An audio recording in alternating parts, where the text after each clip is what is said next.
Ilang kilometro ng karagatan sa Palawan ang nilangoy ng mga lifeguard trainees bilang bahagi ng kanilang pagsasanay para maging licensed lifeguards.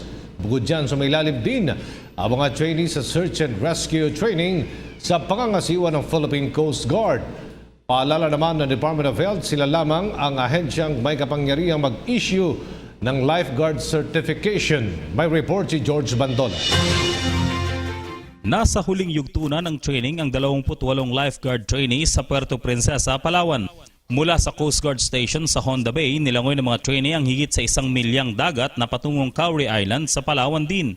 Ang training ay bahagi ng programa ng Department of Health, Health and Tourism Section na nagbibigay ng lisensya sa mga nais mag-lifeguard. Karamihan ng mga lumahok ang mga lifeguard na rin ng iba't ibang resort and hotels sa buong bansa. Mula sa Cowrie Island, unang nakarating si Reynaldo Layusa, lifeguard ng The Legend Hotels. Nilangoy lamang ni Layusa ang dagat sa bilis na 57 minutes. Tamang exercise lang po at binigay ng mga instructor namin na pampalakas. Doon po kami tumatag. So talagang confident ka na talagang dapat ka nga maging lifeguard? Yes, sir. Habang pinakahuli namang dumating si Mike Jason Linganay matapos ang 1.5 oras. Ang payo lang po sa akin ng mga instructor, huwag pong kabahan. Magtiwala lang po sa sarili at matatapos din po ang milesway. Kinalma ko lang po ang sarili ko para matapos. Subalit bukod sa bilis, kailangang may abilidad ang mga magiging lifeguard para maging kumpleto ang kanilang gagawing pagsagip sa buhay. Dahil sa kilala ang dagat ng Palawan sa mga mataas na concentration ng mga jellyfish, may panlaban dito ang maabilidad na si Riomar Brion. Ba't kami dalang suka? Para po protection po sa jellyfish. Kung may award ng most creative, mukhang ikaw makakakuha na, no? Sa tingin ko po. Yung iba walang dala eh. Hindi rin natatapos mula sa pagkuha lamang ng lisensya ang mga trainee. Malaking bahagi nito ang mga karanasan bago abutin ang lisensya.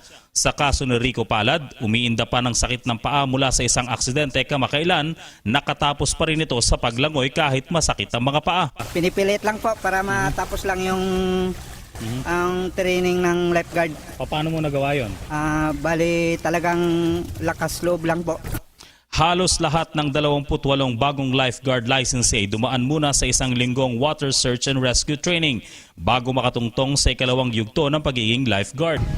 Ito yung crucial namin dito. Dito namin ma-identify kung talagang na-adapt nila yung training ng lifeguard training dito sa Puerto Princesa. Were they able to pass all your requirements? Yes sir, based sa daily activities namin dito, nakita namin yung potential. Each of one na meron mga potential. Giit ng Department of Health, tanging ito lamang ang may karapatang mag-issue ng lifeguard certification o license mula na rin sa training na pinagkakaloob ng Philippine Coast Guard. Para sa PTV News, George Bandola. Hi, ako po si Aljo Bendijo. Subscribe na sa PTV YouTube channel. I-click lang ang subscribe button.